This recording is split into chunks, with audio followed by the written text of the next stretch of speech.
Olá, que a palavra de Deus nos conduza à graça do Senhor Jesus, ao amor de Deus o Pai e à comunhão do Espírito Santo. O texto indicado para a prédica do próximo domingo, ele se encontra no Evangelho de Marcos, no capítulo 9. Evangelho de Marcos, capítulo 9, dos versos 30 ao 37. Se você quiser procurar na sua Bíblia, então, Marcos 9, 30 a 37. O texto relata o segundo anúncio da paixão de Jesus. No Evangelho de Marcos é muito interessante nós percebermos como 3 vezes no caminho da Galileia a Jerusalém, Jesus anuncia o seu sofrimento, a sua morte, mas também a sua ressurreição.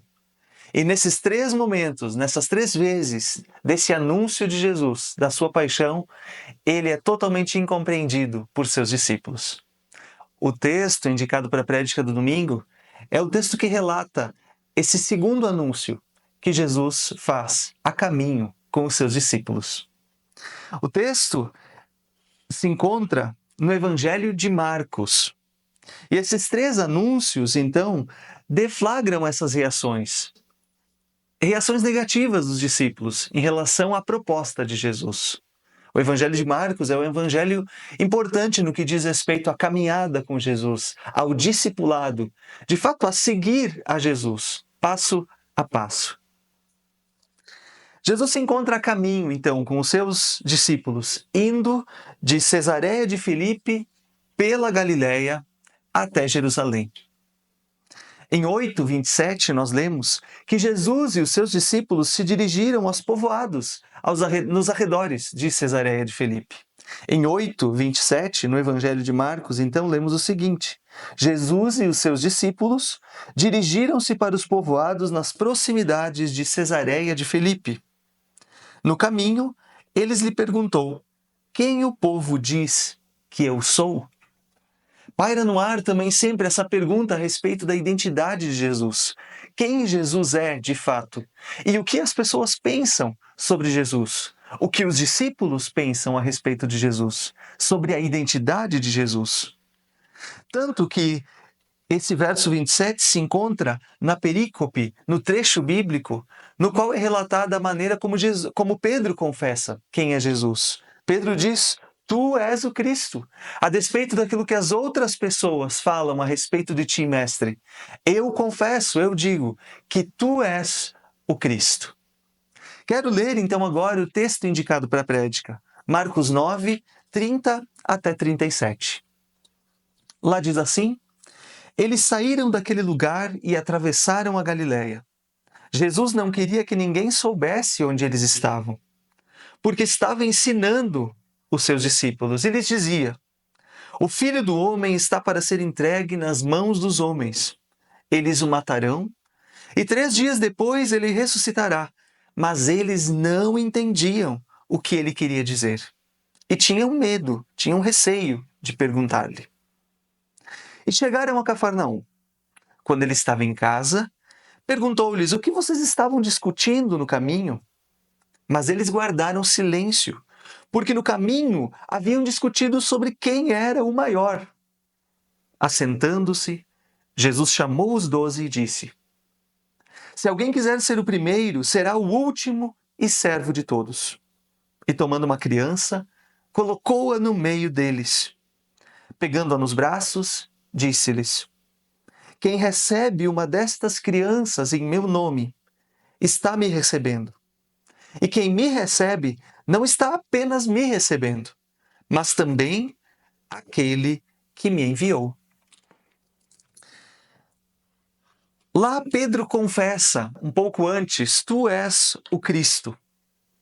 Na cabeça do Pedro, porém, conforme a sua compreensão sobre as coisas e sobre como deveria agir, como deveria ser o Cristo, o que Jesus fala a respeito de si mesmo, logo mais não combina.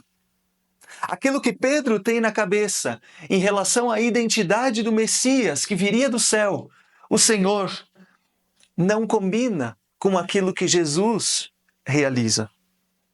Pedro se transforma assim, o mesmo Pedro que confessa que Jesus é o Cristo, em alguém que quer ensinar a Jesus como o próprio Jesus deve ser como Messias. Sua compreensão não combina com aquilo que Jesus está trazendo. Segue-se então uma repreensão de Jesus para Pedro. E logo mais, Pedro se torna em algo também bem diferente. Jesus diz: "Para trás de mim, Satanás, você não pensa nas coisas de Deus, mas nas dos homens." Podemos ler isso em Marcos 8:33, logo antes, então, da perícope indicada para a prédica de hoje. Jesus também havia falado de ressurreição, mas parece que essa parte nem foi ouvida. Ela foi sublimada pelos pensamentos discordantes e impetuosos do Pedro. A ressurreição não era compreendida. Talvez uma realidade muito distante para ser tomada em consideração naquele momento. Não cabia na mentalidade de Pedro. Em 8:32, lemos que Jesus falou claramente a esse respeito. Falou claramente. Não escondeu o caminho de rejeição, de sofrimento e de morte, mas ele também falou sobre a ressurreição. E no verso 10 do capítulo 9, lemos mais sobre essa incompreensão a respeito da ressurreição. Lá diz: eles guardam o assunto apenas entre si, discutindo o que significaria ressuscitar dos mortos. Praticamente o mesmo é dito também em parte do texto que eu acabei de ler, do texto de hoje. Mas eles não entendiam o que ele queria dizer e tinham receio de perguntar-lhe. Pedro, Tiago e João estiveram com Jesus no Monte da Transfiguração. E isso, se você está folheando a sua Bíblia, é muito interessante perceber que logo já no começo do capítulo 9, onde se encontra o texto de hoje, no começo do capítulo 9 se encontra o texto que relata a Transfiguração. Pedro, Tiago e João estiveram com Jesus no Monte da Transfiguração. E ao descerem desse monte, se juntam aos outros discípulos que estão discutindo com os mestres da lei.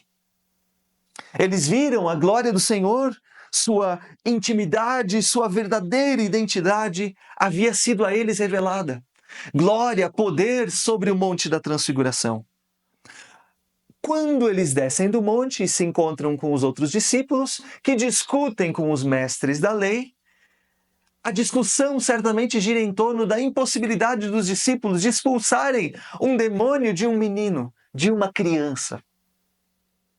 Certamente Pedro, Tiago e João se acham muito importantes porque descem do Monte da Transfiguração com Jesus.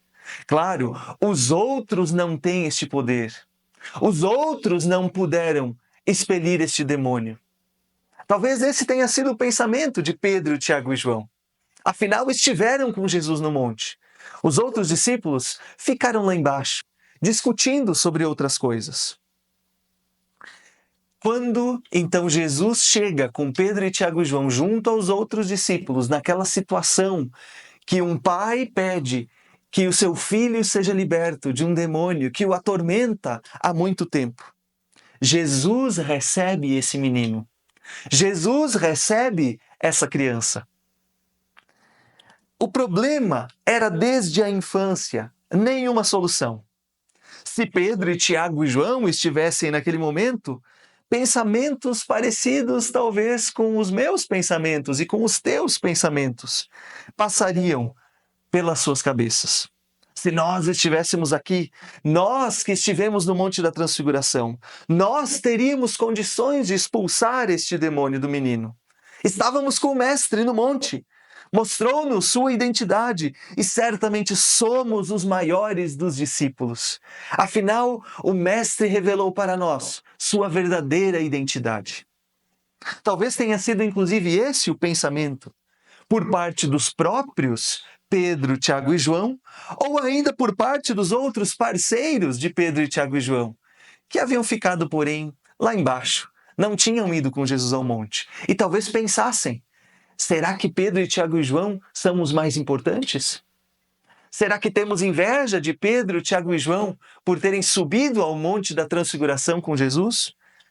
Talvez isso tenha, inclusive, resultado nessa discussão sobre a qual lemos no texto de hoje. Eles saíram daquele lugar e atravessaram a Galileia. Jesus estava ensinando, como diz o texto. Quando eles chegam, então, em Cafarnaum, quando Jesus está sentado com eles em casa, pergunta-lhes: o que vocês estavam discutindo no caminho?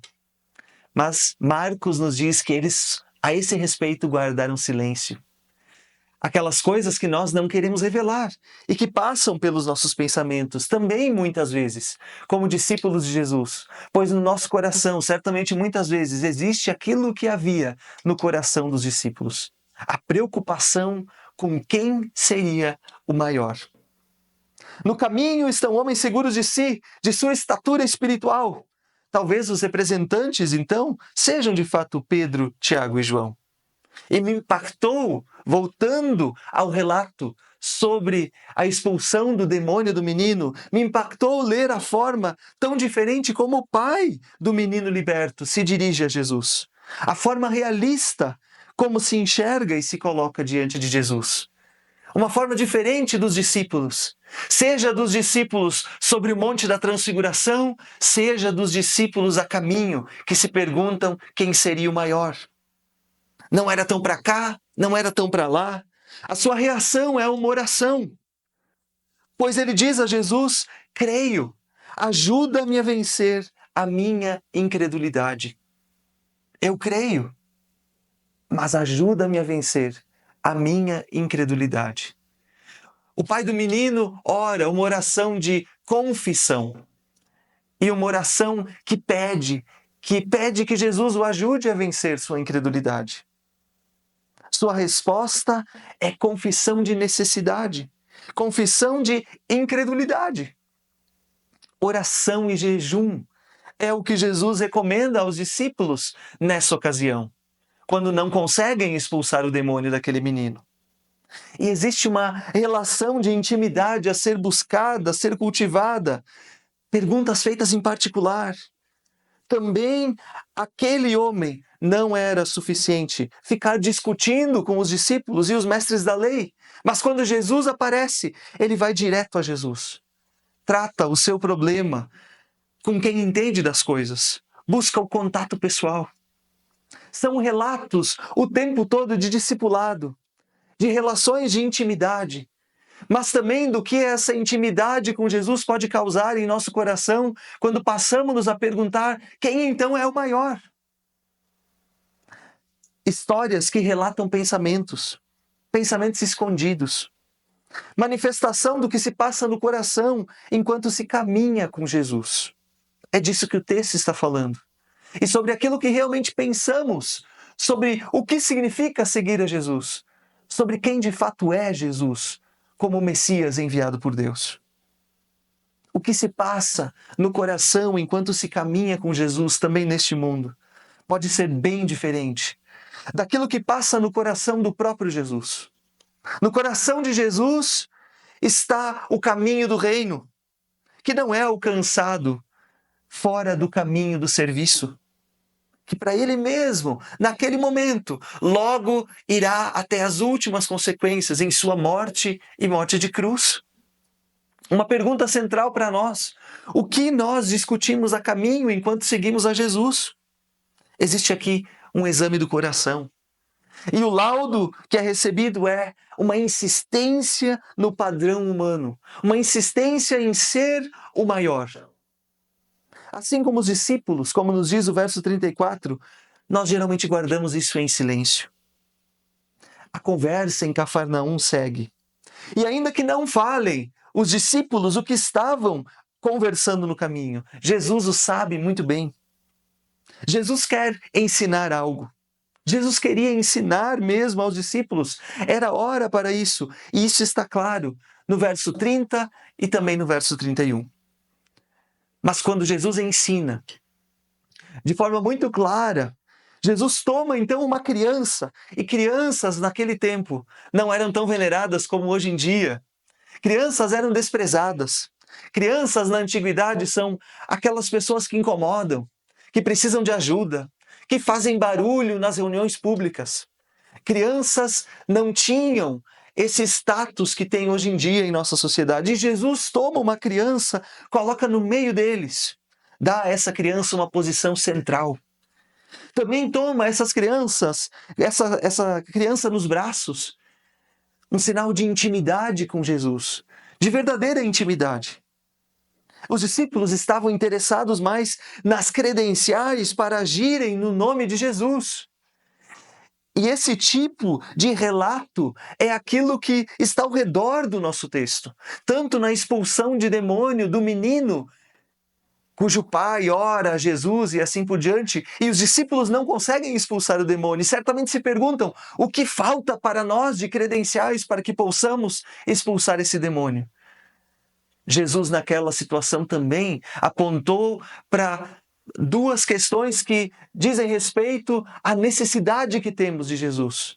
A oração é uma delas. E o jejum como reconhecimento da nossa fraqueza, de que se não recebemos o pão, também perecemos. Oração e jejum é o que Jesus recomenda aos discípulos. Logo depois do texto indicado para hoje, um dos discípulos então diz: Mestre, João vai dizer isso, Mestre, vimos um homem expulsando demônios em teu nome e procuramos impedi-lo, porque ele não era um dos nossos. Ou seja, na cabeça dos discípulos se encontra a pergunta: quem tem as credenciais? Quem pode fazer algo em nome de Jesus? Quem pode representar Jesus e ser o mais importante entre nós? Jesus, naquele momento, toma aquela criança, coloca-a no centro, toma em seus braços. Tanto que desautorizaram aquele outro homem a usar o nome de Jesus.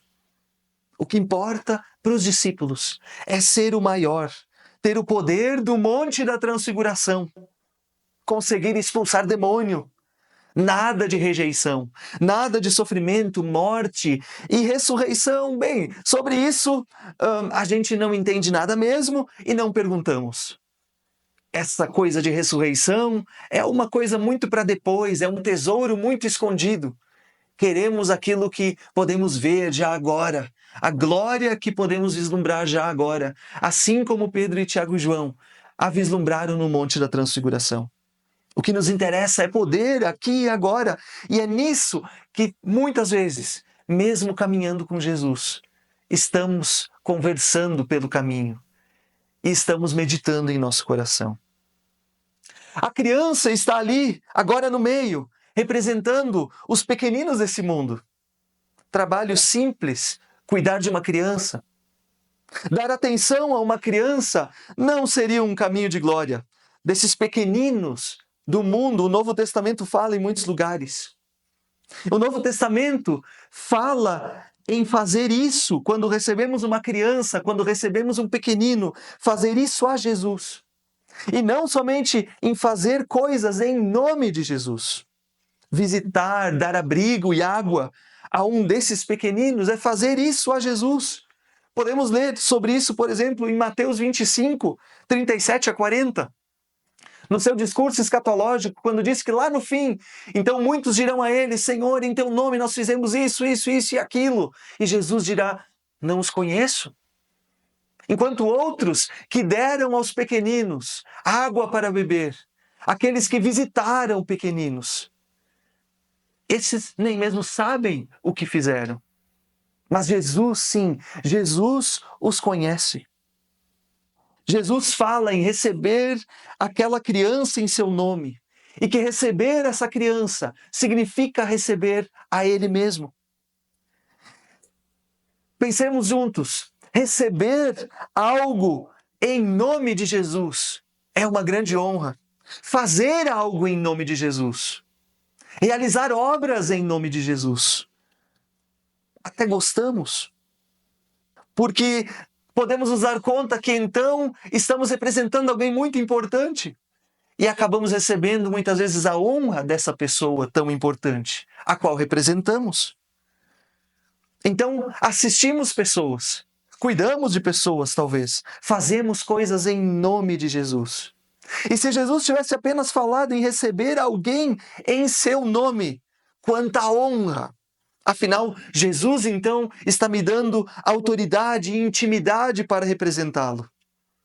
Isso vejo que muitas vezes nem temos grande problema em querer, porque isso novamente nos coloca em uma posição na qual também, às vezes por meio de nossa religiosidade, da nossa caridade, sempre já fizemos questão de estar. Como Senhor que faz para os outros, pelo necessitado, como quem faz pelo desgraçado, o qual eu mesmo não sou. Agora, querer ser igual a Jesus teria que significar aos discípulos também ser aquela criança. Pois Jesus mesmo não tem problema em ser a criança. Nem ele, nem aquele que o enviou tem o problema de serem vistos naquela criança. Como nós lemos no verso 37 do texto de hoje. Quem recebe uma dessas crianças em meu nome está me recebendo.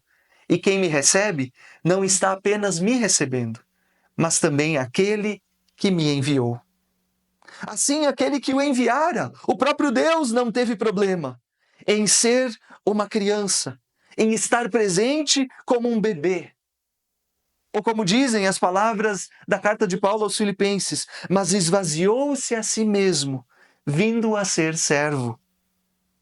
Nós não queremos ser a criança. Queremos ser sempre o adulto, cheio de razão e autonomia. Queremos caminhar por aí perguntando quem seria o maior, também o maior no reino dos céus.